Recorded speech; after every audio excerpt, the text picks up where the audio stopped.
नमस्कार दोस्तों, राजस्थान अध्ययन श्रृंखला के अंदर आप सभी का स्वागत है। आज हमारा अध्याय 4 है जिसमें राजस्थान की प्राचीन सभ्यता कि प्राचीन समय में राजस्थान में कौन कौन सी सभ्यताएं पनपी, कैसे वो नष्ट हुई, क्या क्या उनके अंदर प्राप्ति हुई, किस प्रकार के उनके अंदर अभिलेख मिले, किस प्रकार की उनके अंदर चीज़ें मिली, उन सभी की जानकारी इस वीडियो में आपको मिलने वाली है। साथ ही राजस्थान में होने वाले हर एग्जाम की दृष्टि से ये महत्वपूर्ण आपका पाठ रहेगा जिसकी हम चर्चा करेंगे। जो हमारा राजस्थान कक्षा 6 भाग फर्स्ट में आपको पाठ नंबर 4 देखने को मिलेगा। चलो वीडियो प्रारंभ करते हैं। जैसा कि आपको पहले बता दिया कि ये अध्याय 4 जो राजस्थान प्राचीन सभ्यता स्थल, तो सबसे पहले चर्चा करते हैं। तो सबसे पहले आपने देखा होगा कि पत्थर के उपकरणों की संख्या अत्यधिक मिली, यानी कि सबसे पहला जो युग रहा था वो पत्थरों का युग रहा था। इसीलिए प्रारंभिक युग को प्रस्थ युग के नाम से जाना जाता है। राजस्थान की अगर हम चर्चा करें तो राजस्थान में सबसे पहले प्रस्थ युग के उपकरण मुख्यतः बनास नदी, गंभीरी नदी, बेचड़ नदी और चंबल नदियों की घाटियों पर मिले थे। अगर हम चर्चा करते हैं यहाँ पर कि कौन कौन सी नदियाँ, तो सबसे पहले आपने देखा होगी कोठारी नदी के किनारे। कोठारी नदी के किनारे है वो पशुपालन के शाख से मिले थे। पाषाणों के औजार मिले थे। उसी प्रकार से बनास, गंभीरी, बेचड़ और चंबल नदी घाटियों में भी बहुत पत्थरों के जो बहुतायी पत्थर है उनकी सबसे ज़्यादा मिलने की संभावनाएं यहीं पर मिली थी। उसी के बाद आगे इंपॉर्टेंट यही है कि प्रस्थ युग के बाद जो तांबा और कांसे का जो युग आया था वो आया था। सबसे पहला जो युग था वो पत्थरों का युग था, पाषाणकालीन युग था। उसी के बाद तांबर यानी कि कांस्यकालीन युग था। उसी के पश्चात जो लोहा युगीन सभ्यता है उसकी प्राप्ति हुई थी। मानव सबसे पहले शिकार और पशुपालन करना सीखा। उसी के बाद कृषि कार्यों की ओर अग्रसर हुआ। पत्थर के स्थान की चर्चा करते हैं। पत्थर के स्थान पर उसने धातुओं के उपकरण बनाने प्रारंभ किए, यानी कि सबसे पहले पाषाण काल में मनुष्य है वो पत्थरों के द्वारा अपना हथियार बनाते थे। धारदार पत्थर से अपने हथियार बना लेते थे, या किसी भी प्रकार की कोई आवश्यकता होती उसे पत्थर से पूर्ति करते थे। उसी के बाद तांबे, कांसा और उसी के बाद लोहा युगीन सभ्यताएं आई। इसी प्रकार धीरे धीरे मनुष्य ने भी धातु के उपकरण बनाने हैं वो प्रारंभ कर दिए। धातु की चर्चा करें, धातु में सर्वप्रथम तांबे का उपयोग प्रारंभ हुआ। राजस्थान में तांबर सभ्यता के अवशेष कालीबंगा, गणेश्वर और आहड़ आदि क्षेत्रों में प्राप्त हुए हैं। जैसा कि आप देख सकते हो कि आपके सामने एक नक्शा, इस बुक में एक चित्र दिया गया है जो कि कालीबंगा सभ्यता का है। कालीबंगा का क्या अर्थ होता है? कालीबंगा का अर्थ है कि काले रंग की चूड़ियाँ। कालीबंगा का अर्थ क्या है? काले रंग की चूड़ियाँ। कालीबंगा का अर्थ है कि काले रंग की चूड़ियाँ। उसी के बाद आगे हम देखते हैं तो यहाँ पर आप देख पा रहे होंगे कि एक बार इसका स्क्रीनशॉट भी आप ले सकते हो।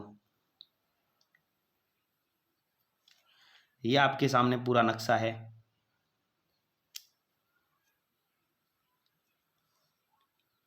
जो कि राजस्थान के प्राचीन केंद्रों का है कि राजस्थान में कौन कौन से प्राचीन केंद्र मिले हैं। तो इसके माध्यम से आप यहाँ पर देख सकते हो कि हनुमानगढ़ की चर्चा करें तो हनुमानगढ़ में कौन कौन से स्थान मिले हैं। तो हनुमानगढ़ की चर्चा करें तो हनुमानगढ़ में एक तो कालीबंगा मिली, एक पीलीबंगा, एक रंग महल और एक बड़ा पोल। ये चार आपको हनुमानगढ़ में मिले थे, बड़ा पोल, रंग महल, पीलीबंगा और कालीबंगा। उसी के बाद आगे की चर्चा करते हैं तो आगे आ जाता है आपका बीकानेर। बीकानेर में आपको सोथी मिली थी। कौन सी मिली थी? सोथी। उसी के बाद बाड़मेर की चर्चा करें तो बाड़मेर में तिलवाड़ा। बाड़मेर में कौन सा था? तिलवाड़ा था। उसी के बाद आगे चर्चा करते हैं तो यहीं पर आपका भीलवाड़ा। भीलवाड़ा में बागौर। राजसमंद में गिलकुंड मिली थी। चित्तौड़गढ़ की चर्चा करें, चित्तौड़गढ़ में नगरी। और उदयपुर की चर्चा करें तो उदयपुर में आहड़। टोंक की चर्चा करें तो टोंक में एक तो रेड और एक नगर मिली थी। उसी के बाद भरतपुर में दर मिली आपको। भरतपुर में कौन सी मिली? दर प्राप्त हुई थी। सीकर की चर्चा करें, सीकर में दो सभ्यता, एक गणेश्वर है, एक बैराट सभ्यता मिली। झुंझुनू में सुनारी सभ्यता प्राप्त हुई थी। तो ये सभ्यता का जो केंद्र है, प्राचीन सभ्यताओं के केंद्र, इनसे संबंधित भी बहुत बार परीक्षाओं में है वो प्रश्न पूछे जाते हैं। उसी के बाद यहाँ पर चर्चा करते हैं कि राजस्थान की सभ्यता और केंद्र की चर्चा करें। जैसे कालीबंगा की शुरुआत करते हैं कि कालीबंगा, आपको इस पृष्ठ में यहीं पर एक चित्र दिखाई दे रहा होगा जो कि कालीबंगा सभ्यता का है कि कालीबंगा सभ्यता किस प्रकार से दिखाई देती है। अब भी राजस्थान की अगर हम चर्चा करें तो राजस्थान में जो दमेश्वती यानी कि सरस्वती नदी घाटी में आपको प्राप्त हुई थी। ये घग्गर, इसे अब वर्तमान में घग्गर नदी कहते हैं। कौन से जिले में है? हनुमानगढ़ जिले में है। घग्गर नदी के किनारे कालीबंगा प्रमुख है। कालीबंगा का अर्थ होता है कि काले रंग की चूड़ियाँ। सर्वप्रथम घाटी में पुरातात्विकविद कौन थे? अमलानंद घोष। अमलानंद घोष, ये कब की बात है? 1952 की बात है। सन 1952 में अमलानंद घोष ने यहाँ पर क्या किया था? उत्खनन कार्य प्रारंभ किया था। उसी के बाद चर्चा करते हैं कि बीवी लाल और बीके थापर। बीवी लाल और बीके थापर के देख रेख में कब की बात है? 1961 से 1969। 1961 से 1969 तक ये वास्तविक क्या थे? उत्खनन करता थे। इन्होंने 5 स्तरों पर खोजा था, जबकि अमलानंद घोष ने 2 स्तरों पर खोजा था। इन्होंने 5 स्तरों पर खोजा था। वास्तविक अगर आपसे पूछा जाए कि कालीबंगा के वास्तविक उत्खननकर्ता कौन है, तो बीवी लाल बीके थापर है। अगर पूछा जाए कि कालीबंगा में सर्वप्रथम खोजकर्ता कौन है, तो अमलानंद घोष हो गए। ये खुदाई है वो सिंधु सरस्वती सभ्यता के एक नगर में मिली, जिसमें मकानों में ईंटों का प्रयोग किया जाता था और मकानों में 4 से 5 छोटे क्या मिले हैं? इस प्रकार से इसमें लकड़ी की जो नालियां बनी हुई थी उसके अवशेष भी मिले हैं। सबसे पहले यहाँ पर जैसा कि आप देख सकते हो कि बस्ती का जो गंदा पानी होता था, बस्ती के गंदे पानी को निकासी के लिए लकड़ी और ईंटों की नालियां बनी हुई थी। चबूतरे भी मिले हैं और यहाँ पर अग्निकुंड वेदिकाएं भी बनी है। संभवतः यहाँ पर कुछ धार्मिक कार्य प्रयुक्त किया गया होगा, क्योंकि अग्नि वेदिका वहीं पर मिलती है जहाँ पर कोई धार्मिक पाठ पूजन किया जाता है, तो ऐसा माना जाता है ये मिलने के कारण। दूसरी ओर चर्चा करते हैं, दूसरी ओर उत्खनन में हमें टिल्लों के उत्खनन में एक दुर्ग के अवशेष मिले हैं, जिसमें कालीबंगा के नगर नियोजन, जिसमें सिंधु सरस्वती सभ्यताओं का नगर नियोजन के समरूप दिखाई देता है। क्षेत्र नगर की प्राचीर के बाहर जोती हुई कृषि भूमि के साक्ष्य भी प्राप्त हुए। खुदाई में हमें गाय के मुख वाले प्याले मिले हैं, तांबे के बैल प्राप्त हुए, कांस्य के दर्पण मिले हैं यानी कि शीशा मिला है, हाथी दांत का कंगा मिला है, मिट्टी के बर्तन प्राप्त हुए, कांच की मणियां प्राप्त हुई है, खिलौने प्राप्त हुए हैं, जो कालांतर में नदियों का पानी सूखने या मरुथल के बढ़ने के कारण ये जो बस्ती थी ये उजड़ गई, ऐसा माना जाता है। उसी के बाद आगे की चर्चा करते हैं कि आघाटपुर की चर्चा करी है, जो कि आहड़ कहाँ पर है? उदयपुर जिले में है। बेचड़ नदी के किनारे 2 टीले दिखाई देते हैं, जिसको स्थानीय भाषाओं में लोग क्या कहते हैं? धुलकोट कहते हैं। ये बस्ती पहले ताम्रवती यानी कि तांबावती के नाम से जानी जाती थी।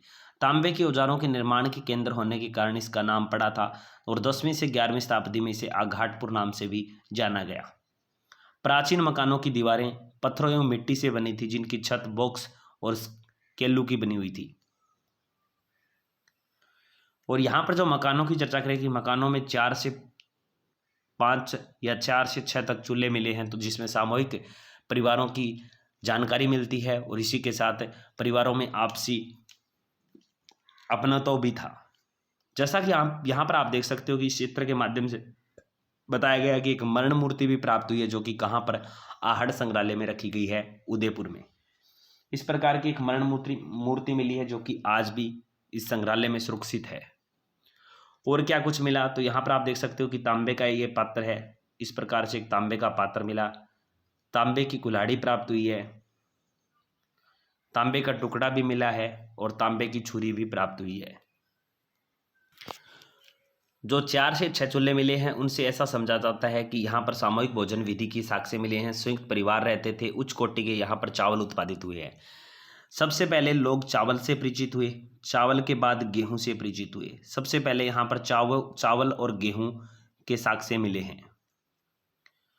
आहड़ की चर्चा करें तो आहड़ में बट्टीनुमा चूल्हा मिला है, यहाँ पर तांबा पिघलाया जाता था। आहड़वासी बर्तन बनाने की कलाओं में दक्ष थे। लाल व भूरे मर्द भांड हाथों की सफाई तथा कलाकृति की दृष्टि से उत्कृष्ट थे। दुलकोट 1951 से 52 में उत्खनन में तराशी गई, जिसमें क्या कुछ प्राप्त हुआ? एक तो दीपक मिला है, दीपक के बाद और क्या कुछ प्राप्त हुआ? दीपदानियाँ प्राप्त हुई है, कटोरियाँ प्राप्त हुई है, मटके, कलश, चूड़ियाँ, खिलौने, 26 किस्म की मणियाएँ मिली हैं, 6 तांबे की मुद्राएं और 3 मोहरें भी प्राप्त हुई है। ऐसा प्रतीत होता है कि जो प्राकृतिक प्रकोप के विध्वंस हुई सभ्यताओं के लोग उत्तर पूर्व से दक्षिण पूर्व की ओर बढ़े और गिलकुंड व भगवानपुरा जैसे स्थानों पर बस गए थे। आगे हम बालाथल की चर्चा करते हैं, तो बालाथल भी कहाँ पर है? ये उदयपुर जिले में वल्लभ नगर तहसील के बालाथल में मिली सभ्यता है, जो ताम्र पाषाणकालीन आहड़ संस्कृति से संबंधित है, जिसमें 11 कमरों में एक बड़े भवन जैसे दुर्ग के चिन्ह प्राप्त हुए हैं। बालाथल में तांबे के चाकू, कुल्हाड़ी, छेनी, बाण जैसे उपकरण और कर्णफूल, गले के हार, लटकन, आभूषण भी मिले हैं। निवासियों में मिश्रित अर्थव्यवस्था प्रचलित थी। कृषि, पशुपालन, शिकारी तीनों जीविकाओं के साधन थे। बालाथल में लोहा काल के अवशेष भी प्राप्त हुए हैं। लोहे गलाने की भट्टियां भी मिली हैं। और यहाँ पर बैराट के अतिरिक्त बालाथल ही एक ऐसा स्थान है जहाँ पर वस्त्र की जानकारी भी मिली है। कौन सा वस्त्र? बुना हुआ वस्त्र मिला है। गणेश्वर की चर्चा करते कि गणेश्वर जो कि सीकर नीमका थाना तहसील में गणेश्वर एक विशिष्ट संस्कृति अवशेष है जो तांबर संचित संस्कृति कहलाती है।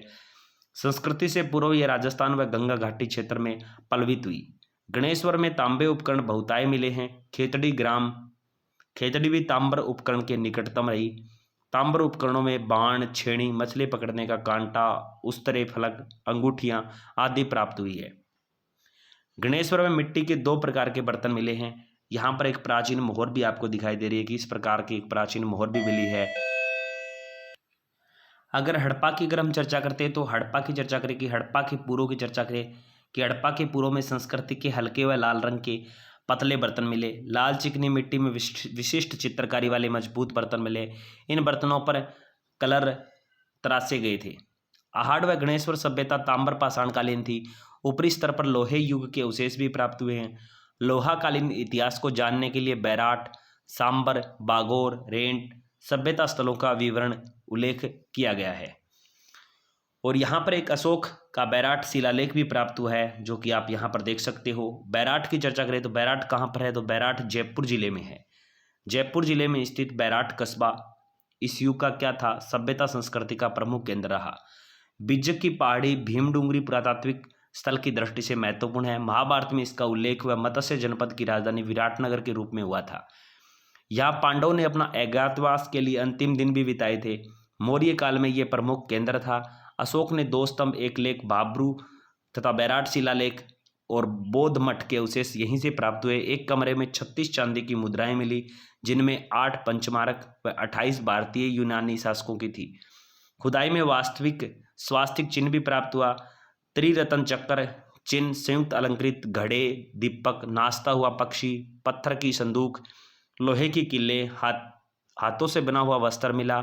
उपयुक्त स्थलों के अतिरिक्त राजस्थान में भीलवाड़ा जिले में बागोर, ओजियाना, जयपुर जिले में स्थित सांबर, जोधपुरा, टोंक जिले में स्थित नगर, रेंट, चित्तौड़गढ़ में नगरी, भरतपुर में नौ, जालौर में भीनमाल, राजसमंद में पचमता और गिलकुंड आदि सभ्यताएं पाषाणकालीन और तांबर पाषाण व तांबर लोहाकालीन संस्कृति को प्रकट करते हैं। जैसा कि यहाँ पर आप बैराट बौद्ध मठ का अवशेष देख सकते हो, इस चित्र के माध्यम से दिखाने का प्रयास किया गया है। उसी के बाद यहाँ पर महत्वपूर्ण प्रश्न है। उत्खनन का अर्थ होता है खुदाई करना। मर्द भांड मिट्टी के बर्तन, पाषाण, पत्थर और तांबर तांबा होता है। अगर आपको ये PDF प्राप्त करनी है तो आपको टेलीग्राम का लिंक मिलेगा वीडियो के नीचे डिस्क्रिप्शन और फर्स्ट कमेंट में। वहाँ पर जाइए और टेलीग्राम ज्वाइन कीजिए और इस PDF को प्राप्त कीजिए। अगर आपको राजस्थान अध्ययन श्रृंखला पसंद आ रही है तो प्लीज़ वीडियो को लाइक और चैनल को जरूर सब्सक्राइब करें। आगे भी आपको ऐसे ही श्रृंखला मिलती रहेगी जो कि आपके लिए बहुत ज़्यादा उपयोगी रहने वाली है। महत्वपूर्ण प्रश्न जो हर बार परीक्षाओं में पूछा गया है कि किस जिले में कालीबंगा स्थित है? तो हनुमानगढ़ जिले में है। अशोक का भाब्रू शिलालेख कहाँ प्राप्त हुआ था? बैराट में प्राप्त हुआ था। आगे है कि सीकर जिले में नीमका थाना तहसील में एक विशिष्ट संस्कृति के अवशेष प्राप्त हुए। कौन सी थी? गणेश्वर थी। आहड़ बस्ती प्राचीन काल में नगरी नाम से जानी जाती थी, तांबरवती थी, जहाँ तांबे का उपकरण प्राप्त हुआ है। उम्मीद करते हैं कि आपको वीडियो पसंद आई होगी। वीडियो पसंद आई है तो प्लीज़ वीडियो को लाइक और शेयर अवश्य करें। आगे फिर मिलते हैं एक ऐसी लेटेस्ट और नई वीडियो के साथ। तब तक के लिए धन्यवाद। जय हिंद, जय भारत।